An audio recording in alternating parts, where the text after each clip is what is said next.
अस्सलाम वालेकुम स्टूडेंट्स, मैं आपको अपने यूट्यूब चैनल पे वेलकम करती हूँ। मुझे उम्मीद है कि आप सब लोग खैरियत से होंगे।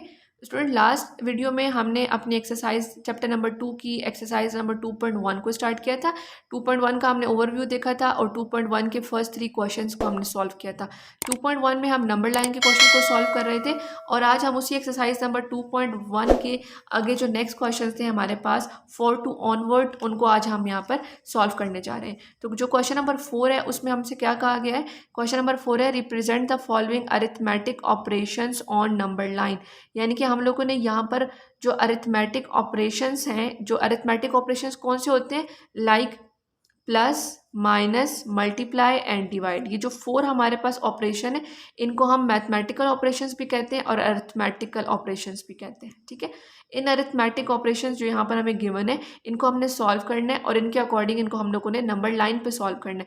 जैसे फॉर एग्जांपल 2 + 5 हमें पता है कि ये 7 आ जाता है, इजीली हम इनको प्लस करते हैं, लेकिन हम इसको नंबर लाइन पे कैसे सॉल्व करेंगे तो उसका सोल्यूशन स्टार्ट करते हैं।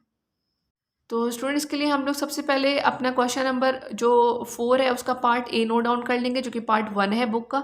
हमने वहाँ पर लिखा कि 2 + 2, दैट्स मीन कि हम लोगों ने 2 + 2 तो 7 होता है, लेकिन हमने इस एक्सरसाइज में इनको नंबर लाइन पे शो करना है।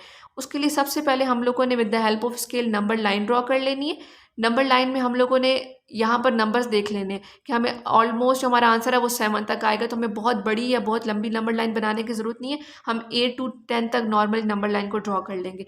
उसके बाद हम क्या करेंगे, तो स्टूडेंट्स के लिए हम सबसे पहले यहाँ पर 2 को जो नंबर है उसको प्लॉट करेंगे। तो 2 का मतलब है कि 0 टू हमने 2 स्टेप आगे जाना है, तो 0 to 1 1 स्टेप, 1 to 2, यानी कि डायरेक्ट हम 0 से लेकर 2 तक एक छोटा सा एरो ड्रॉ कर लेंगे। इसका मतलब ये होगा कि हमने यहाँ पर 2 ड्रॉ कर लिया। अब 2 के बाद हमने ऐड करना है, यानी कि हमने आगे जाना है। आगे हमने कितने स्टेप जाना है? 5 स्टेप। तो अगर हम 2 to 3 1, ये 4, ये 5, मतलब ये 1 2 3 4 एंड 5, यानी कि 2 से आगे हमने 5 स्टेप जाना है, 1 2 3 4 एंड 5। ठीक है, ये हम यहाँ से 5 स्टेप और चले गए और यहाँ से ये 1 था और ये 2 था। ये 1 और 2 जो स्टेप हम गए ये इस 2 के थे, और ये जो 5 स्टेप हम आगे मोर आगे बढ़े, तो ये जो 5 स्टेप्स थे ये स्टेप हमने इस नंबर के लिए आगे जंप किया। प्लस था तो हमने आगे मूव करना, आगे जंप करना, अगर माइनस होता तो हम बैकवर्ड आते। ठीक है, अब उसके बाद हम लोगों ने यहाँ पर 7 तक आ गए, तो नॉर्मली भी हमारा आंसर 7 ही आता है। हमने यहाँ पर इसको हाईलाइट कर दिया, ऊपर हमने क्या किया, एरो से शो कर दिया। एरो से हमने पहले 0 से लेकर 2 तक इसको एरो ड्रॉ किया, फिर उसके आगे 0 नेक्स्ट लाइन का जो एरो, मतलब नेक्स्ट जो जंपिंग हमने स्टार्ट की, जैसे नीचे हम लोगों ने शो किया वैसे हमने एक और एरो स्टार्ट किया, जो कि हमने 2 से स्टार्ट किया और उसको हमने 7 पे जाके स्टॉप किया, क्योंकि अब हमने 2 से आगे 5 स्टेप मोर जाना था।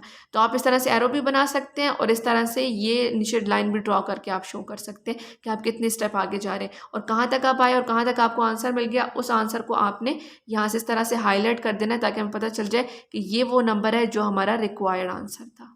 ठीक है, इसी तरह से नीचे जो स्टूडेंट्स का सेकेंड पार्ट है आपका, उसमें लिखा हुआ है 7 - 4, यानी कि हमने पहले 7 स्टेप्स जाना है और उसके बाद फिर 4 स्टेप बैक आना है। तो इसका ये मतलब है कि हमने पहले 7 स्टेप जाना है, तो 1 2 3 4 5 6 एंड 7।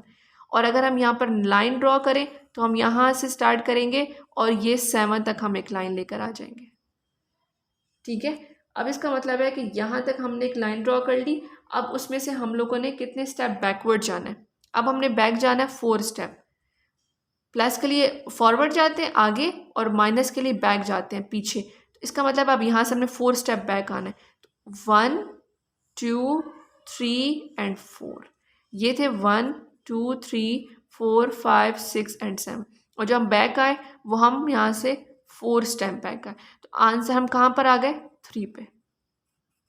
और वैसे भी अगर हम 7 - 4 करें तो हमारा आंसर नॉर्मली क्या आता है? 3 आता है। इसका मतलब हम पहले मूव करके आगे गए और उसके बाद हम यहाँ से 4 स्टेप जो है वो बैक आए। ठीक है, जो 4 स्टेप हम बैक आए वहाँ पर हमें अपना ये रिक्वायर्ड आंसर मिल गया। तो आप इस तरह से भी नंबर लाइन पे शो कर सकते हैं और इस तरह से आप नीचे जो मैंने यहाँ पर जंपिंग स्टेप्स बनाए आप इसको भी बनाकर यहाँ पर शो कर सकते हैं कि हम इतने स्टेप यहाँ से बैक आए। इस तरह से स्टूडेंट जिसका थर्ड पार्ट है उसमें हमारे पास है कि पहले हमने 2 + 3, यानी कि पहले हमने 2 स्टेप जाना है, 1 एंड 2, उसके बाद हमने 3 स्टेप्स मोर जाना है क्योंकि ऐड लिखा हुआ है, तो हमने यहाँ पर लिखना है 1 2 3, ये 3 स्टेप हमने मोर आगे चले गए तो 5 आ गया। जैसे हम नीचे 5 लिखा -4, यानी कि अब जिस 5 तक आप पहुंचे हो उस 5 से अब आपने बैकवर्ड 4 स्टेप्स आना है। ठीक है, तो अब हम यहाँ से बैक आएंगे तो यहाँ से आ जाएगा 1 2 3 एंड 4, तो ये 1 2 3 एंड 4, और जब यहाँ पे हम बैक आए तो हम किस पॉइंट तक आ गए, हम इस पॉइंट तक आ गए। ठीक है, जैसे हमारे मैथ के रूल्स होते हैं ना, हमने जस्ट उसी को फॉलो करते हुए अपने आंसर को फाइंड करना है। तो हम यहाँ पे लिखेंगे कि पहले हम लोगों ने यहाँ से मूव किया 2 स्टेप्स, फिर हमने 3 था हमारे पास +3, फिर हमने मोर 3 स्टेप्स आगे मूव किया। ठीक है, यहाँ से आगे हमने 3 स्टेप मूव किया, बट अब इस 3 स्टेप यहाँ पर पहुँचने के बाद हमने जो है वो बैक मूव करना है, हमने वापस आना है। कितने स्टेप्स, 4 स्टेप। तो जब यहाँ से हम बैक आएंगे यहाँ तक 1 2 3 एंड 4 यहाँ तक आएंगे तो ये हमारा आंसर आ जाएगा। ठीक है, तो इस तरह से पहले हमने फॉरवर्ड जाने के लिए मूव को शो किया, फिर हमने बैकवर्ड आने के लिए, इनके जो माइनस के लिए हम बैक आ रहे हैं, पीछे आ रहे हैं, हमने वो मूव यहाँ पे शो कर दिया। ठीक है, इस तरह से। अब उसके बाद जो स्टूडेंट 4th पार्ट है उसमें है कि +2 एंड +2, इनके 3 टाइम +2। तो पहले हमने 2 टाइम मूव करना है फॉरवर्ड, तो ये हमारे पास 2 स्टेप्स ये आ गए। फिर हमने 2 टाइम जाना है तो 1 एंड 2, ये 2 स्टेप्स आ गए। फिर हमने 2 टाइम मोर जाना है तो ये 1 2 स्टेप्स आ गए, मोर स्टेप्स। तो इसका मतलब है जो फाइनल हम अपने आंसर तक पहुँचे वो ये 6 है। और अगर हम यहाँ से देखना स्टार्ट करें तो पहले हमने 2 तक मूव किया, देन हमने फिर अगेन 2 स्टेप मूव किया 4 तक। ठीक है, देन हमने अगेन 2 स्टेप मूव किया 4 तक, 2 स्टेप मोर मूव किया 6 तक। ठीक है, तो इस तरह से भी हम मूव कर सकते हैं और इस तरह से अपनी एरो लाइन की मदद से भी शो कर सकते हैं कि हम जो है वो फॉरवर्ड मूव कर रहे हैं, आगे जा रहे हैं। तो इसका जो नेक्स्ट पार्ट है हमारे पास उसको सॉल्व करते हैं, 5th पार्ट को। जो स्टूडेंट हमारे पास 5th पार्ट है वहाँ पर है 6 - 6। अगर नॉर्मली हम इसको सॉल्व करें तो ये ज़ीरो आता है। ठीक है, अब नंबर लाइन पे हम इसको कैसे शो करेंगे, इसका मतलब है हम पहले 6 स्टेप मूव करके गए, मतलब 0 से हमने स्टार्ट किया और हम 6 तक गए। उसके बाद हम 6 तक पहुँच गए, अब हमने माइनस करना है, इनके बैक आना है, तो हमने 6 स्टेप मोर बैक आना है। तो इसका मतलब है जितने 6 स्टेप हम फॉरवर्ड गए हैं उतने 6 स्टेप हमने बैकवर्ड आना है, तो हम यहाँ तक आ जाएंगे। ठीक है, तो इसका मतलब है जो हमारा रिक्वायर्ड आंसर है वो ये 0 है। और अगर हम स्टेप वाइज आएँ तो ये पहले हम 1 2 3 4 5 एंड 6 इस तरह से मूव करते हुए गए इस सीक्वेंस में, एंड देन हम वापस आए तो 1 2 3 4 5 एंड 6, 1 2 3 4 5 एंड 6। तो हमारा आंसर अब जो आ गया वो क्या आ गया, 0 आ गया। यानी कि पहले हम लोग जो अपना ये वाला सीक्वेंस था उस सीक्वेंस के मुताबिक फॉरवर्ड गए 6 स्टेप, और फिर प्लस होता तो आगे मज़ीद चलते, लेकिन माइनस था तो हम बैकवर्ड पीछे आ गए। तो आप ये भी चाहें तो इस तरह से भी ड्रॉ कर सकते हैं, और अगर आप चाहें तो इस तरह से नंबर लाइन की हेल्प से भी ड्रॉ करके शो कर सकते हैं, इस तरह से ऊपर लाइन्स लगा के, और जस्ट आपने नंबर लाइन पर अपना आंसर शो कर देना है, और जो हमारा आंसर होगा उसको हम इस तरह से थोड़ा हाईलाइट कर देंगे। तो स्टूडेंट्स के साथ ही हमारा क्वेश्चन नंबर 4 कंप्लीट हो गया। क्वेश्चन नंबर 5 को स्टार्ट करते हैं। जो क्वेश्चन नंबर 5 है वो हमारे पास है, find the arithmetic operation for the following number line. अब 4 वाले क्वेश्चन में हमें अरिथमेटिक ऑपरेशंस दिए हुए थे, हमने नंबर लाइन ड्रॉ करनी थी। 5 वाले में अब नंबर लाइन ड्रॉ की हुई है और हमने इस तरह के जो अरिथमेटिक ऑपरेशंस है वो फाइंड करने, यानी कौन सा नंबर ऐड हो रहा है, कौन सा नंबर सब्ट्रैक्ट हो रहा है। तो with the help of this जो नोटेशन है ना, जो लाइन की रोटेशन है, जो मूव कर रही है, फॉरवर्ड मूव कर रही है या बैकवर्ड मूव कर रही है, और जिस पॉइंट पर अपना आंसर शो करिए हम उस हिसाब से अपना अरिथमेटिक ऑपरेशंस फाइंड कर लेंगे। लाइक अगर हम 1 पार्ट देखें तो यहाँ पर हमें आगे जाती हुई लाइन, ब्लैक लाइन नजर आ रही है। इसका मतलब है पहले एरो यहाँ तक गया, फिर यहाँ से दोबारा स्टार्ट हुआ, तो पहले 0 to 4 नंबर तक गए, फिर 4 to 5, यानी कि जस्ट 1 नंबर मोर के। तो हम यहाँ पर लिख देंगे 4 + 1, क्योंकि पहले हम 4 स्टेप मूव किया, फिर जस्ट 1 स्टेप मूव किया, तो उसका जो अरिथमेटिक ऑपरेशन आएगा वो हमारे पास आ जाएगा 4 + 1। तो हम अपना जब सोल्यूशन लिखेंगे उसमें हम यहाँ पर आंसर लिख देंगे ए पार्ट में 4 + 1। ठीक है, जो सेकेंड हमारे पास पार्ट है वो हमारे पास है कि जैसे आपको नज़र आ रहा है यहाँ पर 0, 10, 20, 30, 40, 50, 60 ये आपको नंबर्स नज़र आ रहे हैं। पहले हमने मूव किया 0 to 10 क्योंकि एक एरो यहाँ पर हमें नज़र आ रहा है। 0 to 10 मूव किया, फिर 10 to 40 मूव किया, यहाँ पर 40 के ऊपर एक और एरो, देन 40 to 70, 70 के ऊपर एक और एरो। तो 0 to 10 मीन्स कि हम लोगों ने जस्ट 10 लिखना है, यहाँ पर 10 स्टेप ऐड किया, 10 ऐड किया, देन फिर हम उसके बाद लिखेंगे 10 प्लस 30 यानी कि 1, 2, 3 स्टेप मोर गए। 10 में वो 30 ऐड करेंगे तो 40 आएगा। ठीक है, 40 में कितने स्टेप आगे गए? 1, 2, 3 यानी कि 40 में मजीद 30 ऐड किया तो 70 आया। तो इसका मतलब है 10, 30 प्लस 30, क्योंकि आगे जाके हमने 40 या 70 नहीं लिखना, वो आंसर्स में आ रहे हैं कि 10 में हमने क्या ऐड किया जो 40 आया, तो 30 ऐड किया, तो फिर उसके बाद हमें 40 मिल गया। 40 में हमने क्या ऐड किया तो 70 आया, तो कितने स्टेप हम और गए? 1, 2, 3, 10 की काउंटिंग है तो 30 आ जाएगा। तो इसका आंसर आ जाएगा 10 प्लस 30 प्लस 30। अगर इनको हम नॉर्मली भी रैंडमली भी प्लस करें तो ये हमारे पास 70 आता है। तो नंबर लाइन पे भी जो लास्ट ऑप्शन शो कर रहे हैं वो ब्लू सर्कल से, वो 70 ही है। इसी तरह से जो थर्ड पार्ट है वहाँ पर हमारे पास लिखा हुआ है 0, 100, 200, 300, 400 एंड 500। इसका मतलब है पहले मूव करके गए 500 तक, फिर आपको ब्लू लाइन नज़र आ रही होगी कि बैक मूव करके आए। ठीक है, एरो बैकवर्ड है, इसका मतलब है पहले गए 500 तक तो 500 आ गया, फिर 500 से बैक आए 5 स्टेप, 1, 2, 3, 4 एंड 5, यानी कि 5 स्टेप बैक आए तो 0 आ गया। जब हम बैक आते हैं, बैक मूव करते हैं, वहाँ पर हम माइनस कर रहे होते हैं, तो इसका मतलब है कि पहले हम फॉरवर्ड गए तो 500 में से 500 माइनस किया तो 0 आ गया, क्योंकि हमारा आंसर जो हाईलाइट हुआ है नंबर लाइन पे वो 0 हाईलाइट हुआ है। तो इस थर्ड वाले का हम आंसर लिख लेंगे 500 माइनस 500। ठीक है, तो नंबर लाइन से हम इस तरह से बहुत इजीली अपना जो है वो सोल्यूशन फाइंड कर लें। अब इसका 4 पार्ट करते हैं। तो स्टूडेंट 4 पार्ट में हमारे पास 1, 2, 3 की काउंटिंग है। पहले हमने मूव किया 0 to 2 यानी कि 2 नंबर तक मूव किया, फिर उसके बाद हमने नेक्स्ट आगे मूव किया 1, 2, 3, 4 यानी कि 2 प्लस 4, 2 में 4 स्टेप ऐड किए, आगे मूव किया, ऊपर आपको ब्लू एरो बैकवर्ड नज़र आ रहा होगा, 1 एंड 2 यानी कि 2 स्टेप फिर बैक मूव किया तो आंसर 4 आ गया। दैट्स मीन कि 2 प्लस 4 6 आया, और फिर 6 में से हमने 2 माइनस किया, 2 स्टेप हम बैक आए, तो 2 प्लस 4 माइनस 2। तो नंबर लाइन से हमें इसका सोल्यूशन मिल गया। किस तरह से कि पहले हमने मूव करना है आगे ऐड वाला, तो पहले 2, देन 2 के बाद हमने 4 स्टेप मूव किया, 6 तक पहुंचे, और उसके बाद हम लोगों ने यहाँ से ऊपर ब्लू लाइन देखी तो 2 स्टेप हम बैकवर्ड आए यानी कि -2 किया, तो इसका आंसर हमारे पास आ गया 4। तो जब इसका आंसर करें तो 2 प्लस 4 6, 6 माइनस 2 हमारे पास 4 आ जाएगा। तो इस तरह से हम इसका 4 वाले पार्ट का आंसर लिख देंगे। अब इसका 6 एंड 7 पार्ट सॉल्व करेंगे। 6 पार्ट में सॉल्व करने से पहले हम अपने एक्सरसाइज का ओवरव्यू करेंगे कि ये किस टाइप के क्वेश्चन है और हम इनको कैसे सॉल्व करेंगे।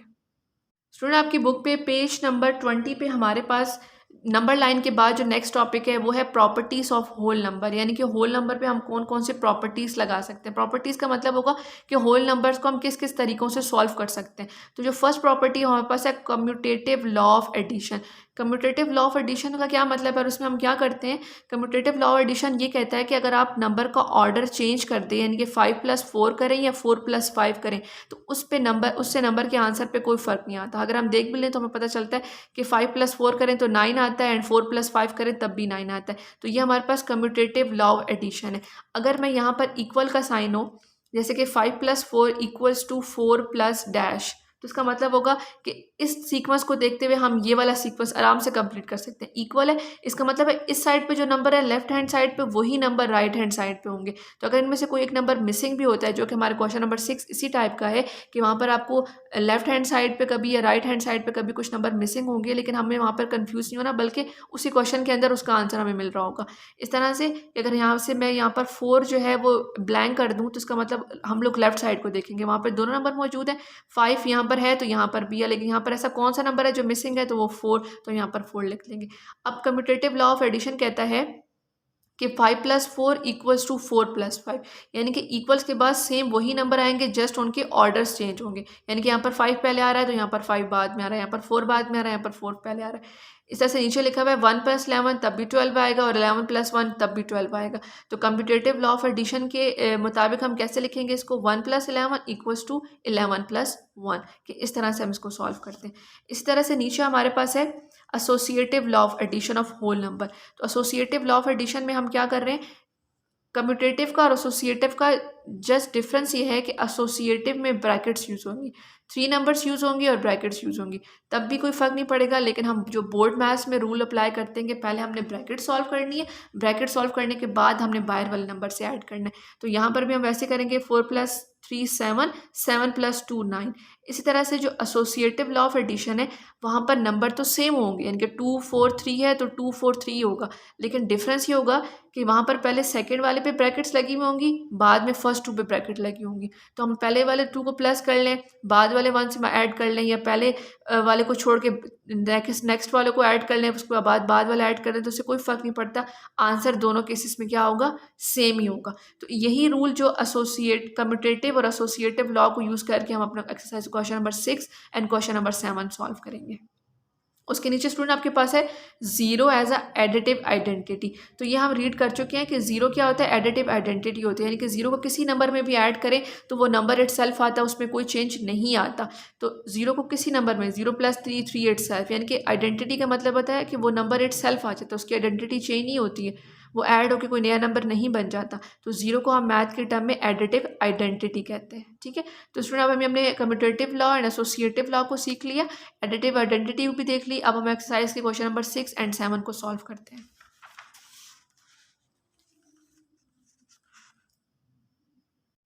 तो स्टूडेंट क्वेश्चन नंबर 6 है हमारे पास, कंप्लीट द फॉलोइंग, यानी कि अब हमारे यहाँ पास ब्लैंक्स नजर आ रही है और हमने कंप्लीट करना है। अगर हम यहाँ पर देखें तो एक ब्लॉक बॉक्स है +3 = ये ब्लैंक बॉक्स +20। इसका मतलब है यहाँ पर जो इक्वल का साइन लगा हुआ है और 2 वैल्यूज़ को हमने कंपेयर करना है। तो जो हमने कम्यूटेटिव लॉ ऑफ एडिशन में देखा था, हमने देखा था 11 + 1 एंड 1 + 11, दोनों वैल्यूज़ को आंसर करेंगे तो सेम आएगा क्योंकि इक्वल का साइन है। तो इसका मतलब है यहाँ पर जो वैल्यू मिसिंग है वो ये 20 है, तो हम यहाँ पर ये 20 लिख देंगे इस ब्लैंक बॉक्स में, और उसके अलावा जो ये वाला ये ब्लैंक बॉक्स है इसमें 3 आ जाएगा। ये क्यों इस तरह से आया, क्योंकि यहाँ पर हमें हेल्प किया कम्यूटेटिव लॉ ऑफ एडिशन ने। उसने हमें कहा है कि यहाँ पर आपके पास सेम नंबर होंगे, जस्ट उनका पैटर्न चेंज होगा। तो जो वैल्यू यहाँ पर मिसिंग थी यहाँ गिवन थी, मैंने उसको यहाँ लिख दिया, और जो वैल्यू यहाँ पर मिसिंग थी और इस साइड पर गिवन थी, लेफ्ट साइड पे गिवन थी, हमने उसको वहाँ से उठा के यहाँ लिख दिया। तो इसका मतलब है 20 + 3 करें 23, 3 + 20 करें तब भी 23 हमारे पास आंसर आएगा। सिमिलरली अब इसको कर लेंगे 1 + 0, तो यहाँ पर दोनों ब्लैंक्स हैं, तो इसका मतलब है इसको हम किस तरह से लिखेंगे, इसको हम लिखेंगे 0 + 1, क्योंकि कम्पिटेटिव लॉ ऑफ एडिशन में हम उनका सीक्वेंस चेंज कर देते हैं नंबर्स का। यहाँ पर लिखा हुआ है 0 + डैश = 0, यानी कि 0 में क्या ऐड करेंगे तो वो 0 बने, तो 0 में 0 ही ऐड करेंगे तो वो 0 आएगा। ठीक है, अगर इस तरह से यहाँ पर भी 0 + 0 होता है तो उसका मतलब है 2 0 ऐड हो रहे हैं, जिसका आंसर 0 आ रहा है। 10 प्लस, अब यहाँ पर देखिए आपको ब्रैकेट नज़र आ रही होगी, इसका मतलब है यहाँ पर जो हम यूज़ कर रहे हैं वो हम associative law of addition use कर रहे हैं। एसोसिएटिव लॉ एडिशन में हमारे पास ब्रैकेट्स थी, इसका मतलब है कि नंबर का सीक्वेंस है 10 30 एंड ब्लैंक, और यहाँ पर है 10 डैश एंड 20। तो 10 के बाद यहाँ पर ब्लैंक है, बट 10 के बाद यहाँ पर नंबर गिवन है 30, तो हम इस ब्लैंक में 30 लिख देंगे। ठीक है, एसोसिएटिव लॉ ऑफ एडिशन ये कहता है ना कि आपने लास्ट 2 पे ब्रैकेट आएगी और फिर सेकंड स्टेप में फर्स्ट 2 पे ब्रैकेट आएगी, फिर हम पहले उसको सॉल्व करना होगा, फिर थर्ड वाले को सॉल्व करना। तो इसका मतलब है 10 के बाद यहाँ पर मिसिंग था तो हमने यहाँ से कंपेयर कर लिया, तो 30, तो यहाँ 30 लिख दिया। अब यहाँ पर 20 है और यहाँ पर ये नंबर मिसिंग है, तो हमने इसके जगह पर यहाँ पर क्या लिख देना है, 20 लिख देना है। ठीक है, तो ये क्वेश्चन के अंदर ही हमें इसके सोल्यूशन और आंसर्स मिल रहे हैं, जस्ट हमने वैल्यूज को कंपेयर करना है और ठीक सही वाली जो पैटर्न के मुताबिक वैल्यू हमने वो उठा लेनी है। अब यहाँ पर भी एसोसिएटिव लॉ ऑफ एडिशन है, फर्स्ट वाला डिजिट मिसिंग है बट यहाँ पर गिवन है 9, तो यहाँ पर हम 9 लिख देंगे। बाकी कंपेयर करेंगे 6, तो यहाँ पर भी 6 मौजूद है, यहाँ पर 4 है और यहाँ पर 4 मिसिंग है, तो हम यहाँ पर 4 लिख देंगे। कि हमें पता है एसोसिएटिव लॉ में हम सेकेंड 2 नंबर्स पे ब्रैकेट लगाते हैं और उसके बाद फर्स्ट 2 नंबर्स पे ब्रैकेट लगाते हैं, बट आंसर क्या आता है, इक्वल की वजह से सेम ही आता है। अब यहाँ पर 7 प्लस ब्लैंक और यहाँ पर 5 प्लस ब्लैंक, अगेन इनका ऑर्डर चेंज है। यहाँ पर अगर 7 है, यहाँ पर क्या मिसिंग है, 5 मिसिंग है, यहाँ पर 5 लिख देंगे, और यहाँ पर अगर 5 है तो क्या चीज़ मिसिंग है, 7। क्योंकि हमने ऑर्डर देखना है ना। यहाँ पर अगर 7 + 5 है तो यहाँ पर 5 + 7 है। और यहाँ पे जो नीचे 7 पार्ट है उसमें हमारे पास लिखा हुआ है एसोसिएटिव लॉ, ये फर्स्ट वाला यहाँ पर एम्पटी है और यहाँ से हम कंपेयर करेंगे। तो यहाँ पर हमारे पास 19, तो फर्स्ट 19 आ जाएगा, 19 आ गया। देन हमने कंपेयर किया 53, तो यहाँ पर 53 मिसिंग है, तो सीक्वेंस में सेकंड नंबर 53 है, तो इस वाले बॉक्स में आ जाएगा 53, ठीक है। और उसके बाद आगे 15 और इसका भी लास्ट वाला पार्ट जो है वो 15 है। तो इस तरह से हम इसको देखते हुए यहाँ पे इसको सॉल्व कर लेंगे। सिमिलरली स्टूडेंट, जो नीचे हमारे पास 7 क्वेश्चन है वहाँ पे लिखा हुआ है discuss and verify associative law of addition for the following, कि यहाँ पर हम लोगों ने डिस्कस भी करना है और वेरीफाई भी करना है associative law for the following. पहले वेरिफिकेशन का मतलब है कि पहले हमने नंबर ढूंढ लेना है, जैसे हम लोगों ने ऊपर वाले कंप्लीट किया था, और उसके बाद हम लोगों ने इसको सॉल्व भी करना है। क्वेश्चन नंबर 7 का जो फर्स्ट पार्ट है उसमें सबसे पहले हम लोगों ने वैल्यूज़ को आइडेंटिफाई भी करना है कि इसमें मिसिंग क्या टर्म्स हैं, और उसके बाद हम लोगों ने उसको सॉल्व भी करना है, क्योंकि 6 पार्ट में जस्ट हमने वैल्यूज़ को आइडेंटिफाई करना था, उनको सॉल्व नहीं करना था। अब हम यहाँ पर वैल्यूज़ लिख लेंगे, 38 प्लस ये ब्लैंक बॉक्स प्लस 17 ये ब्रैकेट है इक्वल्स टू बॉक्स 13 + 17। अब इनको हम कंपेयर करेंगे तो देख लेंगे यहाँ पर कौन सी वैल्यू मिसिंग है। तो ये 38 प्लस, अब 38 के बाद मतलब यहाँ पर इसकी फर्स्ट वैल्यू नहीं है, तो यहाँ पर 13 है और लास्ट 17 है, दोनों कंपेयर करें तो लास्ट में 17 है, दैट्स मीन कि सेकेंड नंबर जो है वो 13 होगा। इस तरह से प्लस 17 आ जाएगा। और अगर इसको इसके साथ कंपेयर करें तो इसका फर्स्ट वाला आइटम मिसिंग है जो कि 38 है यहाँ से फर्स्ट, तो यहाँ पर 38 प्लस 13 प्लस 17, ठीक है। हमने दोनों को कंपेयर करके उनके ऑर्डर को, सीक्वेंस को कंपेयर करके इसका आंसर लिख देना।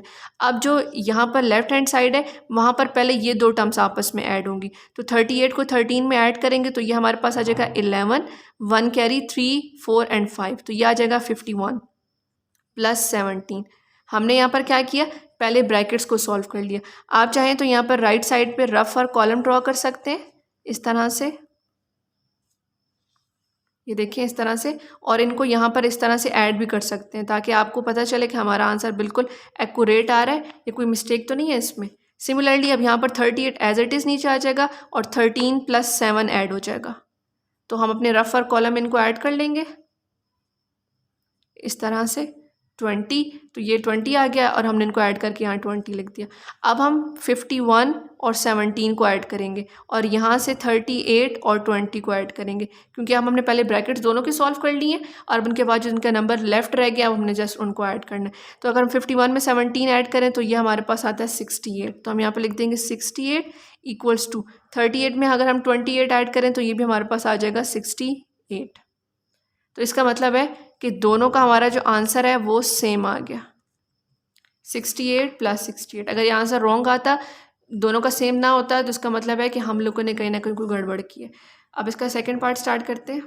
तो स्टूडेंट, जो हमारे पास सेकंड पार्ट है वो कुछ इस तरह से है कि हमारे पास फर्स्ट ब्लॉक एम्प्टी और बाकी नंबर है। तो सबसे पहले हम लोग इसको एज इट इज़ नीचे उतार लेंगे अपने सोल्यूशन के लिए, और उसके बाद इसके ऑर्डर को कंपेयर करते हुए इसके जो मिसिंग नंबर्स हैं वो फाइंड कर लेंगे। तो यहाँ पर फर्स्ट वाला मिसिंग है, यहाँ पर फर्स्ट है 19, तो यहाँ आ जाएगा 19 + 29 + 48 इक्वल्स टू, अब एसोसिएटिव लॉ ऑफ एडिशन में हमारे पास सीक्वेंस जो है वो सेम आता है। ये 19 है, ब्रैकेट + 29 ब्रैकेट क्लोज, और लास्ट वाला मिसिंग था तो यहाँ से कंपेयर करेंगे तो लास्ट में आ रहा है 48। इसके राइट साइड पे भी हम अपना रफ वर्क कॉलम बना लेंगे इस तरह से, और उसके बाद नंबर्स को ऐड करेंगे। तो हमें यहाँ पर सबसे पहले 19 को एज इट इज़ उतारना है और इन ब्रैकेट्स की टर्म को ऐड करना है, 29 + 48 ऐड करें तो 17 आ जाएगा, 4, 5, 6 एंड 7, तो ये आ गया 77। इसको यहाँ लिख देंगे इक्वल्स, अब यहाँ पर 19 एंड 29 को हमने ऐड करना है, उसका आंसर लिखना है, और यहाँ पर 48 एज इट इज़ आ जाएगा। तो 19 एंड 29 को ऐड करते हैं, 9 + 9 18, 1 यहाँ पे कैरी, 2, 3 एंड 4 48, तो यहाँ पर लिख देंगे 48, ठीक है। अब यहाँ से हम लोग 19 + 77 करेंगे और उसके साथ ही पहले इसको ऐड करते हैं, 16, 7, 8 एंड 9, ये आ गया हमारे पास 96 इक्वल्स टू, एंड अब 48 + 48 को ऐड करते हैं, यहाँ पर आ जाएगा हमारे पास 16, 4 एंड 4 8 एंड 1 9 96। ठीक है, तो यहाँ पर भी हम लिख देंगे 96। तो ये जो हमने रफ और कॉलम बनाया, ये आपने अपनी कॉपीज़ पे राइट साइड पे ड्रॉ कर लेना, एक लाइन लगा देनी, ऊपर लिख देना RW मीन रफ वर्क। और यहाँ पर आपने जितनी भी मल्टीप्लिकेशन, एडिशन, माइनस, सब्ट्रैक्शन, जो भी फंक्शन हमने परफॉर्म करने होते हैं वो हम रफ और कॉलम में करते हैं। इससे ये होता है कि हमारा आंसर बिल्कुल एक्यूरेट आता है और यहाँ पर मिस्टेक के चांसेस ख़त्म हो जाते हैं। थर्ड पार्ट को स्टार्ट करते हैं। तो स्टूडेंट जो हमारे पास सेकंड पार्ट है वो कुछ इस तरह से है कि हमारे पास फर्स्ट ब्लॉक एम्प्टी और बाकी नंबर है। तो सबसे पहले हम लोग इसको एज इट इज़ नीचे उतार लेंगे अपने सोल्यूशन के लिए, और उसके बाद इसके ऑर्डर को कंपेयर करते हुए इसके जो मिसिंग नंबर्स हैं वो फाइंड कर लेंगे। तो यहाँ पर फर्स्ट वाला मिसिंग है, यहाँ पर फर्स्ट है 19, तो यहाँ आ जाएगा 19 प्लस 29 प्लस 48 इक्वल्स टू। अब एसोसिएटिव लॉ ऑफ एडिशन में हमारे पास सीक्वेंस जो है वो सेम आता है। ये 19 है, ब्रैकेट प्लस 29 ब्रैकेट क्लोज, और लास्ट वाला मिसिंग था तो यहाँ से कंपेयर करेंगे तो लास्ट में आ रहा है 48। इसके राइट साइड पे भी हम अपना रफ वर्क कॉलम बना लेंगे इस तरह से, और उसके बाद नंबर्स को ऐड करेंगे। तो हमें यहाँ पर सबसे पहले 19 को एज इट इज़ उतारना है और इन ब्रैकेट्स की टर्म को ऐड करना है, 29 प्लस 48 ऐड करें तो 17 आ जाएगा, 4 5 6 एंड 7, तो ये आ गया 77। इसको यहाँ लिख देंगे इक्वल्स। अब यहाँ पर 19 एंड 29 को हमने ऐड करना है, उसका आंसर लिखना है, और यहाँ पर 48 एज इट इज़ आ जाएगा। तो 19 एंड 29 को ऐड करते हैं, 9 प्लस 9 18, 1 यहाँ पे कैरी, 2 3 एंड 4 48, तो यहाँ पर लिख देंगे 48। ठीक है, अब यहाँ से हम लोग 19 प्लस 77 करेंगे और उसके साथ ही पहले इसको ऐड करते हैं, 16 7 8 एंड 9, ये आ गया हमारे पास 96 इक्वल्स टू, एंड अब 48 प्लस 48 को ऐड करते हैं, यहाँ पर आ जाएगा हमारे पास 16 4 एंड 4 8 एंड 1 9 96। ठीक है, तो यहाँ पर भी हम लिख देंगे 96। तो ये जो हमने रफ और कॉलम बनाया, ये आपने अपनी कॉपीज़ पे राइट साइड पे ड्रॉ कर लेना, एक लाइन लगा देनी, ऊपर लिख देना RW मीन रफ वर्क। और यहाँ पर आपने जितनी भी मल्टीप्लिकेशन, एडिशन, माइनस, सब्ट्रैक्शन, जो भी फंक्शन हमने परफॉर्म करने होते हैं वो हम रफ और कॉलम में करते हैं। इससे ये होता है कि हमारा आंसर बिल्कुल एक्यूरेट आता है और यहाँ पर मिस्टेक के चांसेस ख़त्म हो जाते हैं। थर्ड पार्ट को स्टार्ट करते हैं। तो थर्ड वाले पार्ट को स्टार्ट करते हैं।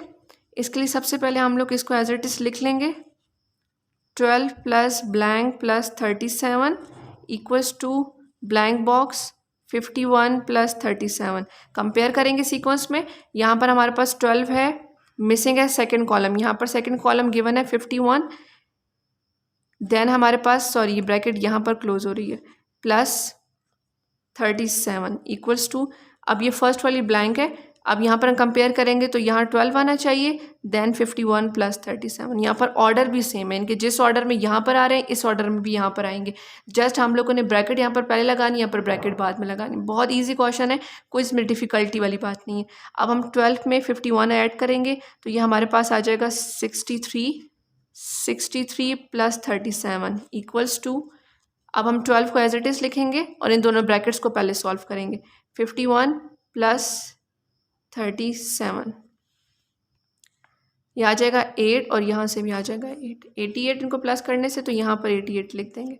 अब हमने ऐड करना है 63 और 37 को, ये हमारे पास आ जाएगा 100 इक्वल्स टू 12 एंड 88 को ऐड करेंगे, ये भी हमारे पास आ जाएगा 100 ऐड करने के बाद इक्वल्स टू 100, ये हमारा इसका आंसर आ गया। अब पार्ट नंबर 4 है, बिल्कुल सेम पैटर्न है, कुछ अब इसमें डिफरेंस नहीं है।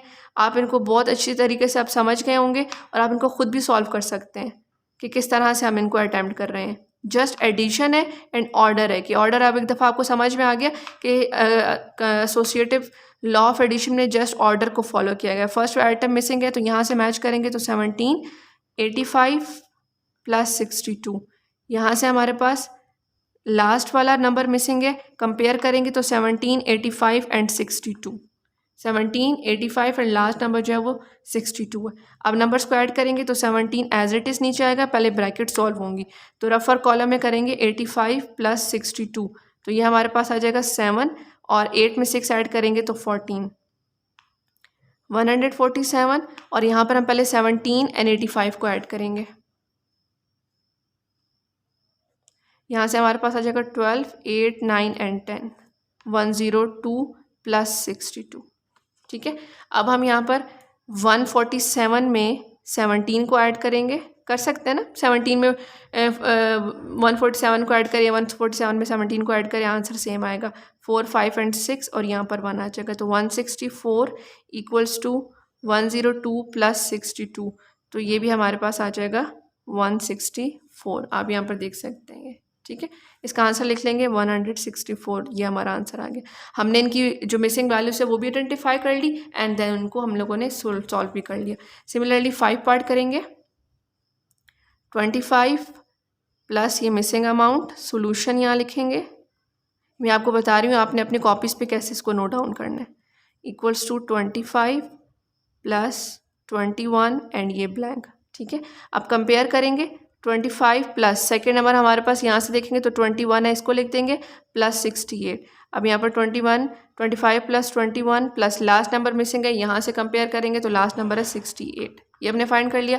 अब जस्ट हम लोगों ने इनको ऐड करना है, तो ये हमारे पास आ जाएगा 46 प्लस 68 इक्वल्स टू 25 प्लस, हम इनके अंदर वाली जो वैल्यूज़ हैं 21 प्लस 68 ब्रैकेट के अंदर जो वैल्यूज़ हैं उनको ऐड करेंगे, तो यहाँ लिखेंगे 21 प्लस 68, तो ये आ जाएगा 89। अब हम ऐड करेंगे 46 एंड 68 को, तो ये हमारे पास आ जाएगा 14, 6, 10, 11, तो ये आ जाएगा 114। 25 और 89 को ऐड करेंगे तो ये हमारे पास आ जाएगा 8, 9, 10, 11, 114। ठीक है, तो स्टूडेंट अब इसके बाद जो इसके रिमेनिंग पार्ट है 5 पार्ट 6 to 10, वो भी बहुत इजी हैं और बिल्कुल इसी पैटर्न पे होंगे। आपने जस्ट पैटर्न फॉलो करना है, सीक्वेंस लिखना है, उसके बाद सीक्वेंस मैच करना है जिस पैटर्न पे, इनके first value, second value, third value, जहाँ से जो वैल्यू मिसिंग होगी हमने कंपेयर करना है। जैसे यहाँ पर सेकंड मिसिंग थी तो यहाँ से सेकंड कंपेयर की और हमने उसको लिख दिया।